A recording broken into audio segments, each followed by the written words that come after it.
Chapter 16, Timing is Everything. By the end of 2010, the church outreach to the poor was doing great, but the church itself was struggling and unable to remain solvent. In December, I sat down with 2 leaders and we did the math on our finances, determining we would be flat broke in late April of 2011, without so much as the ability to pay the garbage bill. We'd been trying to build the church against incredibly hostile odds, underfinanced, undermanned, under-resourced, and underskilled. My wife and I had been at it for over 2 years and couldn't get things to become stabilized and solid, let alone grow and increase enough to break even. In December, we began to gently let the congregation know we weren't doing well and that the end was coming soon. No one was surprised. They looked like the hometown fans being told you weren't making the playoffs after not winning a game all season. We would have to inevitably close the church down and go our separate ways. We couldn't run the money to the very end because we would need at least 2 months to officially close things down and get rid of the equipment and furnishings as we tried to sell off the building. We had been in talks with our denominational leaders since the previous April on how to revitalize the church and how to buy time to make things happen. Nothing worked. My prayer life doing ministry in California was, Lord, please help us sell the building for $5 million and buy the new site for $10 million. And he did. Over the last year, it had become, Lord, please let my sound man make bail by Easter Sunday morning. He didn't. Around that time, after church one day, one of our homeless people came up to me after the service and asked, So the church isn't doing very well then? This person was a kind and helpful soul who talked a lot, and I wasn't sure they had both oars in the water most of the time. Would $10,000 help? The person asked innocently. Well, of course that would make a huge difference, I wistfully replied, like a man remembering what he could do when he was 20 years younger. Well, I'll come by tomorrow and give you $10,000, was the matter-of-fact response. I felt like patting the short little person on their crazy head while saying, there, how nice, like I was patronizing a puppy. We met the next day. The person came to the church, but I had quite forgotten the conversation just for humor's sake and to see what might happen if we hung out for a bit, because I had learned by then that Jesus sometimes moves in offline spontaneous ways. I went along, down to the bank. The teller didn't even bat an eye or look askance when asked to draw up a cashier's check for $10,000 made out to the church. I stood there in disbelief. The church board decided to hold the check and not use it for a while in case some family member appeared later demanding we return the funds because the person was indeed as crazy as I had initially suspected.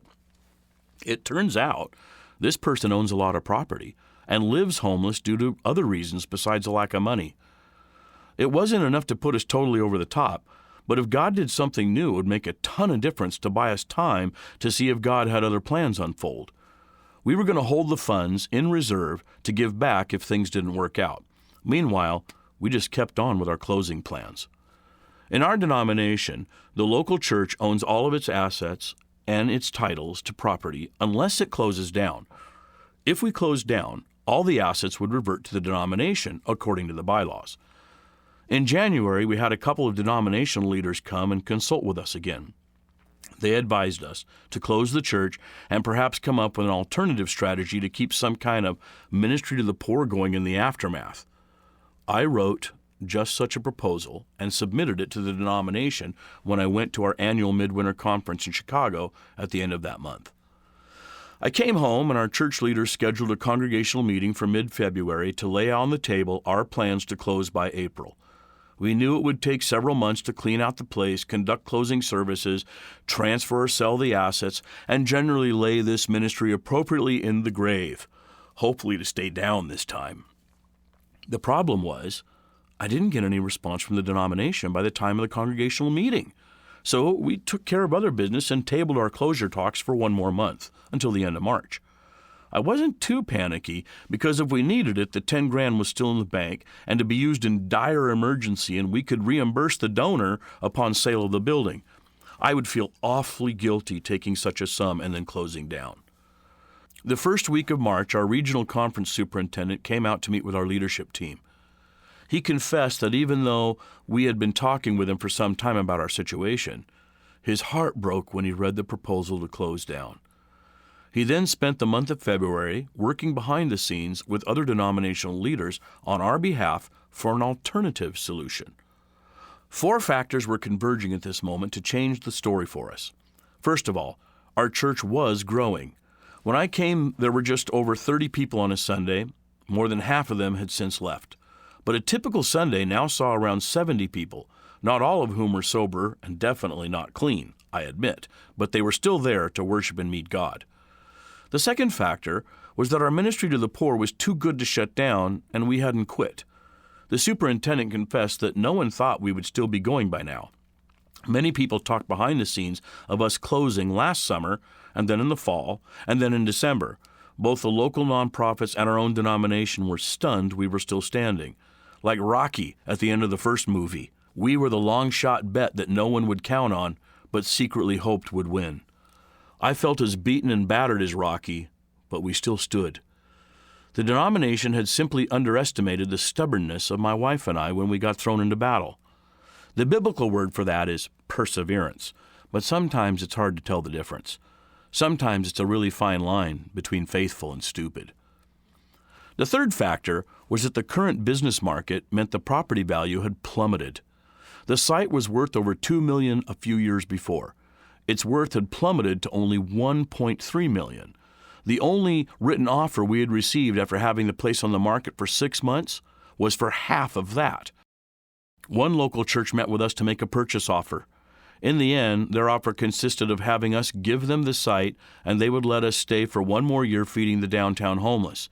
They would kindly pay me 1 year wages for that. Since that would amount to them acquiring our property for less than 10% of its value, we ungraciously declined. The representative of the investment group for our denomination advised everyone that it would be better to keep the church afloat and have the building occupied for 2 or 3 more years by investing in it rather than taking a substantial financial loss. In that neighborhood, if our church closed down and was boarded up, it would become a homeless hotel full of squatters in less than 30 days. The conference office would hold title and deed to the property in Spokane, but they would be a 5-hour drive away in Seattle. The fourth and final factor had to do with another church in our state closing down in Tacoma the previous year. A vacant building sitting in that city was a burden to the conference. Our executive board didn't want to have another such liability in Spokane. Timing is everything. Instead of closing down, it was proposed that we would receive an equity share loan on the building of up to $200,000 with payments of interest only for 2 to 3 years to keep us going. In addition, the conference would use some funds reserved for Eastern Washington Ministry to help us install a new heating system. They also wanted to feature our church at the April conference meeting of churches from our 4-state region. At that time, they planned on taking an offering for our ministry to the poor and feature us as a potential mission and work project site for other churches. I didn't know it then, but that generous gift from a homeless person was buying us a few more months of life. Without that, we would not have made it at all. This was a major change. We knew we would be around several more years, but there was still a long way to go. We agreed to the loan, and we took the property off the market in March. But the loan didn't fund in April. The Department of Church Growth and Evangelism wanted to get involved, making sure the deal was solid, saying that if we get such a loan, numerous other churches will be lining up to ask for the same deal. They wanted a detailed plan explaining why we would get a yes to such a deal when other churches might get a no. So things were put on hold as I filled out a detailed plans and budgets and paperwork. The April deadline was pushed to June. Because of the homeless person's $10,000 gift, we could stay financially alive past April when we had projected to be flat broke. Thanks to that gift, the money we had would last until June. But somehow it stretched us into the end of August. There were a couple of strange circumstances that helped. The month of May saw a level of income that was high enough to not result in a loss for the first time in many, many years. We even got odd, unexpected money, like a refund from the IRS for overcharging us. One of our board members said they hadn't remembered a break-even month in over a decade of their attendance. Don't ask me to explain the economics of how a church that lost thousands of dollars every month for over a decade was still standing. It doesn't make any sense. In the first phase of the loan, $60,000 came the last few days in July. We spent some to stay afloat each month and some to pay for much-needed building repairs. We knew we would need to borrow more to make it through 2012, but for a church that should have been dead, it was still quite amazing. I, however, don't care for the stress, and I wish God wouldn't do these things to me. He's making me old before my time. It's a fine line between faith and freak-out, between steadfast and stubborn, between sure and stupid, and I cross it a lot. Isaiah chapter 11, verses 1 through 3 says, "A shoot will come up from the stump of Jesse. From his roots a branch will bear fruit. The Spirit of the Lord will rest on him, the Spirit of wisdom and of understanding, the Spirit of counsel and of might, the Spirit of the knowledge and fear of the Lord, and he will delight in the fear of the Lord." This famous Christmas time verse is referring to the family line of King David, Jesse's son. Long after the life of this family line of kings and rulers had been cut down and forgotten, a man would be born in the family line, like a shoot coming up out of a stump everyone thought dead, to become even more glorious than King David ever was. That inspired me at the end of the year. We know we are a small, humble church growing by desperately poor people. We aren't a great tree, just a little shoot. It seemed God had plans for us which were bigger than our own plans. My prayer going into 2012 was that God would bring us more joy, hope, and strength than we could imagine. The little bit of life extension we received in the equity loan, which we predicted would be 2 more years, would lead to something mighty growing up out of a dead stump.